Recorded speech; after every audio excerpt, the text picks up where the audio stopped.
Alexa, play Another One Bites the Dust.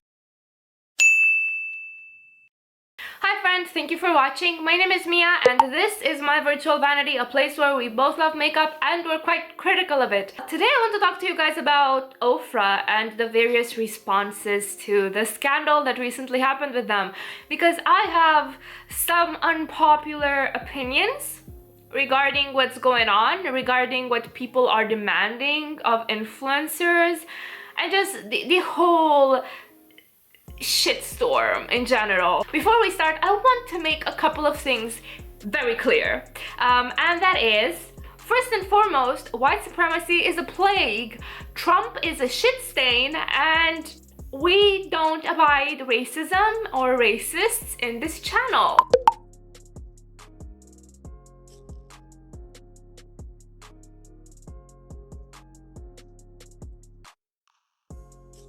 So let's get started. Let's do a chatty get ready with me, and I'm also going to do a look that I want to post on Instagram because there's a collaboration going around, Barbie themed, and I'm really excited about that, and we'll chat about Ofra.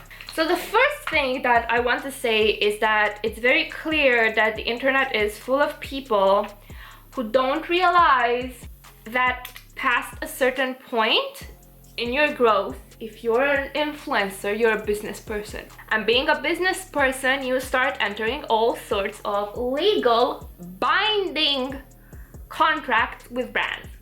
You don't go around doing verbal agreements unless you're a fucking idiot. And you certainly, if you have a collab with one such brand, you most certainly want to have everything in writing. However, one thing to note is that just like you have demands of the brand, such as getting paid on time for the collab, so does the brand have certain demands of you as a future person that's going to be the face of their products. Such terms in the contract can include and are not limited to not shit-talking the brand in public, not taking any unilateral decisions regarding your collaboration unless you want to get sued into the 7th circle of hell and pay your weight in gold and in lawyers' fees, and also terms regarding the length and depth of the collaboration that you will not be able to get out from because you signed it. And having signed it, if you have a breach of contract, you are passable to being dragged in a court of law and made to pay every single cent that the contract stipulates. Now, how I know this is because you do this when you take up any job, literally any job. If you are legally employed, you will have a contract that states certain terms of being hired, such as you need to put a 2 weeks notice, or your company needs to give you a 2 weeks notice if they fire you, or if you went through, I don't know, a month of training like I did at a former workplace. If you don't work for them for 6 months, you will pay a fee / a fine because they invested in your training but they didn't get that investment back. You feel me? And I'm tired of people being very loud and very wrong on the internet just because it's a public figure, and they think they're entitled to literally warp speed replies from these influencers. First and foremost, demanding an immediate reply is not a good move. Mainly because any sane adult, any grown-up that is in a business relationship wants to take some time to find out for themselves what's going on, to put together a coherent reply, and if needed, consult their legal team so they can actually reply without breaching contract and getting fucking sued. This is why it's not a good idea even in your professional life to just write and fire out an email when there's an important ask of you. You think it through, you type it out, you save it as a draft, maybe you sit on it, and then after considering all of your options, then you send it out. You just don't send out your first draft. Want to know why? Because whenever influencers have historically just hip-fired a reply to a scandal, it did not go well for them. because most influencers do not have the business know-how to navigate such a PR scandal without fucking themselves up as well. I've been seeing a lot of crazy demands, like unrealistic demands, such as, why doesn't such and such influencer drop their collab like right now with Ofra? Because of the contract. They're not doing it just to secure their bag. They can't drop the collab. They can't take unilateral decisions regarding a collaboration like that. And even if they did, they might not be able to afford, no matter how rich, the possible legal, monetary consequences of just taking a decision like that. Because you sign papers when you collab. I actually had someone on Instagram tell me, oh, you know, keep protecting and taking the side of the rich and wealthy. They don't care about you. I don't care about them either. I care about you being loud and wrong on the internet. Like, it honestly feels like some people just have not given thought to adulting and business life at all. And, oh god damn it, I put powder first, fuck. I'm going to use the True Skin foundation from Catrice, which I bought on a whim, and this is in 010 Cool Cashmere. I don't even know if this is a shade match, but we'll see. We will see. It feels like people don't give enough thought about professional life and adulting. It's not that bad, I think. I'll see on camera. And they don't even give that much thought in their own professional lives, but they expect influencers to do it. There was a Twitter that said, well, why didn't they know beforehand? Oh god, I didn't even give you guys context to what happened, did I? I'll probably like do a voiceover at the start. One of Ofra's owners had a Trump supporting picture on their personal Instagram, so not on the company Instagram. And where they put like an okay sign, that in certain context that sign can be interpreted as a white supremacist sign. So it's a big yikes. There's no way out of this, really no way out of this. And afterwards it was discovered that said owner, David Gatto, I think, donated to the Trump administration during the elections. People were saying, well, how come influencers didn't know beforehand? Why didn't they do their homework? I want to ask you a very serious question. When you got hired at your workplace, did you specifically search for the owner's personal Instagrams? The CEO's personal Instagrams or the ExCo's personal Instagrams? Did you go through that entire upper management tree and check their personal Instagrams? Not LinkedIn, not the company's, you know, professional profiles, not their professional profiles in any way of the sense, their personal Instagrams, and were you even able to find them? Because you see, the thing with Ofra is that unlike other brands, such, oh shit, this is too red, fuck. Anyway, unlike other brands such as Lord Jeffremort Cosmetics, the owners are not the faces of the brand. They're just, you know, dudes and gals in suits. So you wouldn't think first and foremost to look at the owners, because the owners have not made themselves public. You look into the general history of the brand. Now, the general history of the brand was that they were mostly unproblematic, except for the fact that they once liked some Trump positive tweets. The brand said that they were hacked, or that someone wasn't paying attention, and they are not affiliated with Trump in any way. At the time, that to me seemed a valid excuse, because, fun story, once upon a time there was a very horny soldier who subscribed to a girls only fans. Said horny soldier was also in charge of the military bases or forts. I'll put up like a screenshot of the, you know, official military base Twitter account. One day, while thirst tweeting under that OnlyFans girl account, he forgot to log himself out. And so you can see Fort, whatever the fuck name, simping after this woman. So yeah, that happens, you know. You can have employees that forget to log themselves out and end up doing this kind of stupid shit. So that was their only like politically leaning scandal. At first glance, you know, you could say people were giving them the benefit of the doubt. But then people are asking, well, why didn't Nikki Tutorials and Samantha March and Kelly Gooch and whoever else ever had dealings with Ofra, why didn't they know about this racist picture? And I'm telling you, it's because no sane person thinks of doing a deep dive into CEOs' personal Instagrams. They look into the history of the brand itself. And until now, the brand itself was just a little bit sus. Just a wee bit sus.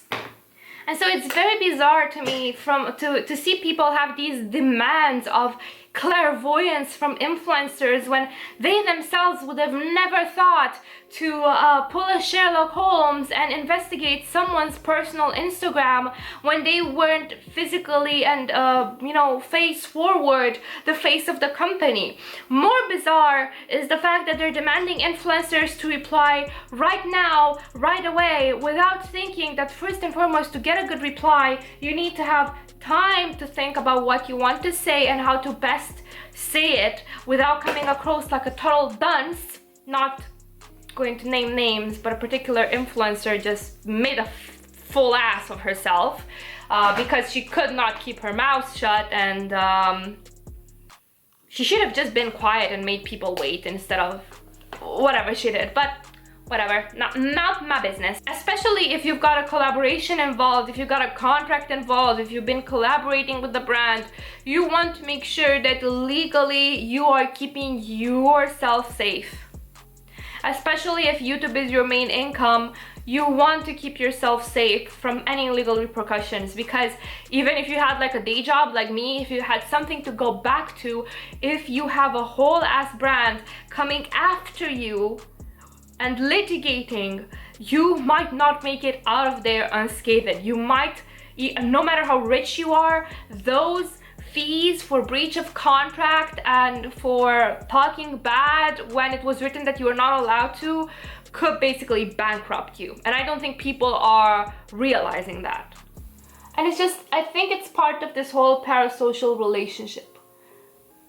You're demanding immediate answers because you think you're owed immediate answers, which is not true. People are allowed to take a couple of days to get their bearings, consult their lawyers, and come back to you. You are not owned their first impressions on anything else but makeup. They are entitled to seeking legal counsel before putting up some dumb shit on Twitter. Instead of harping on the people that didn't reply fast enough, how about we focus on the people that didn't outright denounce white supremacy? How about that? Also, what good is it to demand people to performatively say what Ofra did is bad, but then you don't hold them accountable in their behavior in day-to-day? I mean, I'm just saying, yeah, they can say, oh, you know, that picture that Ofra's owner posted was bad, but they themselves don't seem to do the good work in their own life. They don't seem to actually uphold the values that they say they do. Because yeah, you're pressuring them, but a lot of people will say what they want to say to get you off their backs, but their behavior is not consistent with what they say their beliefs are.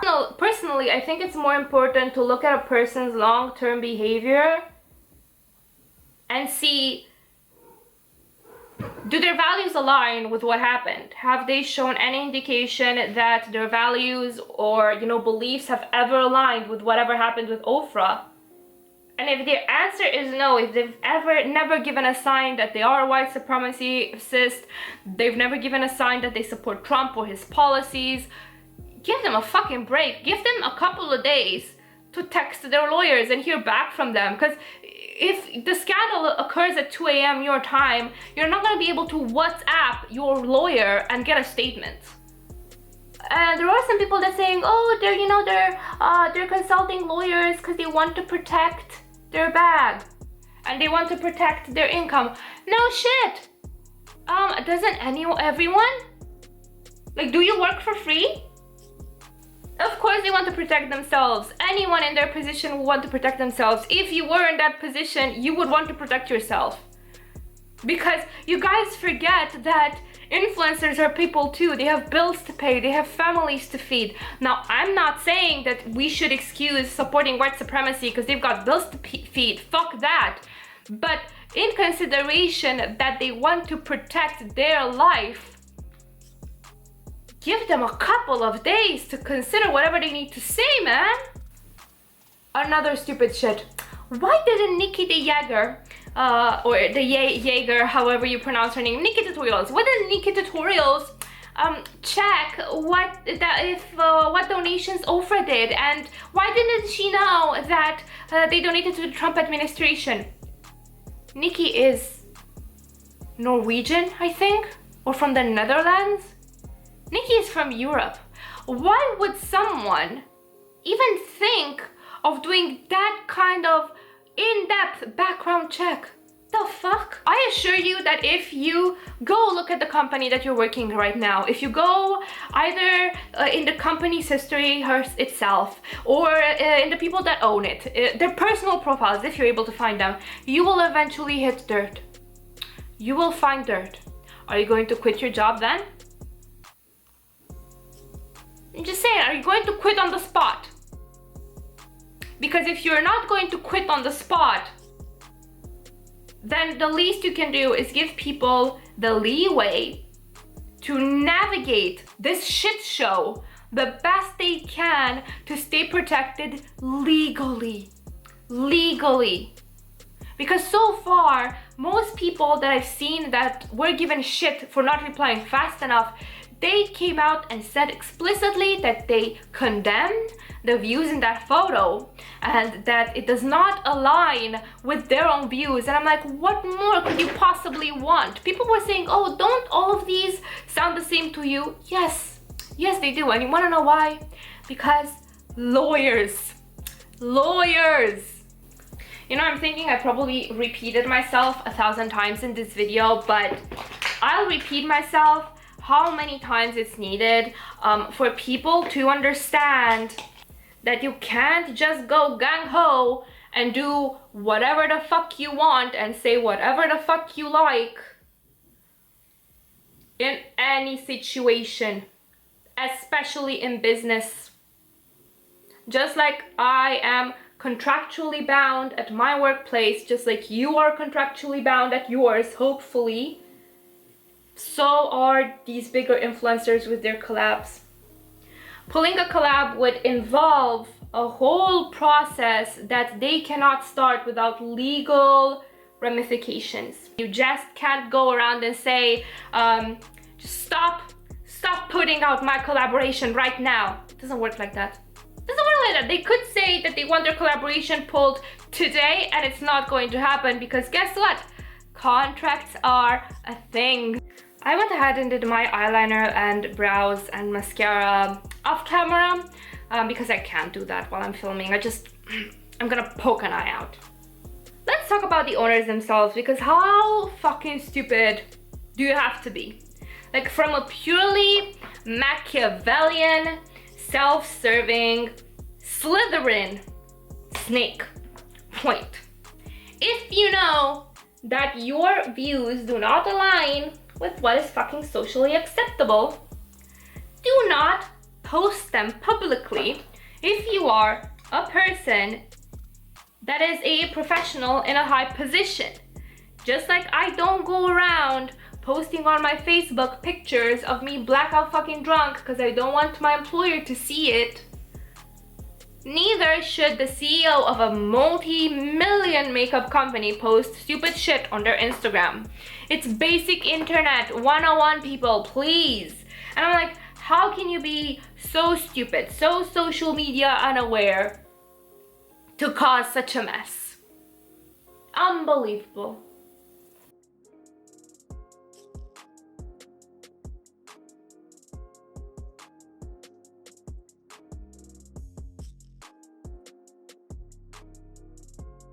And at this rate, I keep saying this, and one day I will do it, we need to create an Excel to keep track of problematic brands.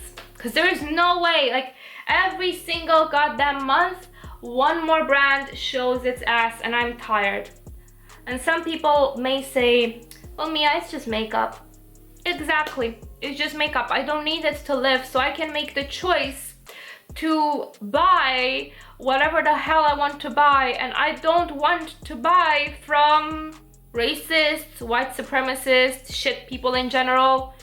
I don't want my money to go in their pockets. Needless to say, yeah, I'm not going to buy or feature Ofra until actions are taken. Like, I don't know, until that guy gets removed from the company so he doesn't get the money, or any other satisfactory result that shows that there are no white supremacists at Ofra. I did receive some of their highlighters as a birthday present, so what I'm thinking is that I'm going to put some stickers on the packaging and just enjoy them in my personal life.